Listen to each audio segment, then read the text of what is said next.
நீலகிரி மாவட்டம் மசினகுடி பகுதியில் அதிகாலை சாலையில் நடந்து சென்ற காட்டு யானையை வனத்துறையினர் வனப்பகுதிக்குள் விரட்டினர். பொக்காபுரம் பகுதியில் உடலில் காயங்களோடு ஆண் யானை ஒன்று சுற்றி திரிந்தது.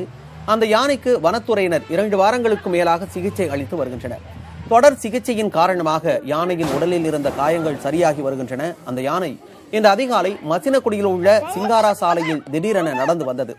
நடந்து வரும்போதே வீடுகளில் உள்ள வாழை மரங்களை முறித்து உண்டது. பின்னர் மசினகுடியை நோக்கி அந்த யானை நடக்க ஆரம்பித்தது. தகவல் அறிந்து சென்ற வனத்துறையினர் 3 மணி நேரம் முயற்சி செய்து யானையை காட்டுக்குள் அனுப்பினர்.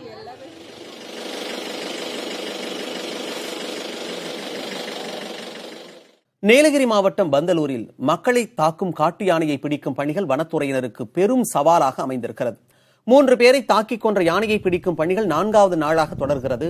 நேற்றும் நாள் முழுவதும் தேடியும் அந்த யானையை கண்டுபிடிக்க முடியவில்லை. அந்த யானை சேரம்பாடி சுற்றுவட்டார பகுதிகளில் பல ஆண்டுகளாக சுற்றி வருவதால் அது செல்லும் பாதையில் தானியங்கி கண்காணிப்பு கேமராக்களை வனத்துறையினர் பொருத்தி இருக்கிறார்கள். 4வது நாளாக ட்ரோன் கேமராக்கள் உதவியுடன் வனப்பகுதிக்குள் யானையை தேடும் பணி நடைபெற்று வருகிறது. வனத்துறையினர் பல குழுக்களாக பிரிந்து குறிப்பிட்ட யானையை தொடர்ந்து தேடி வருகின்றனர். சேரம்பாடி நிலப்பரப்பு காட்டு யானையை பின்தொடர்ந்து பிடிப்பதற்கு பெரும் சவாலாக இருப்பதாக வனத்துறையினர் தெரிவித்திருக்கிறார்கள்.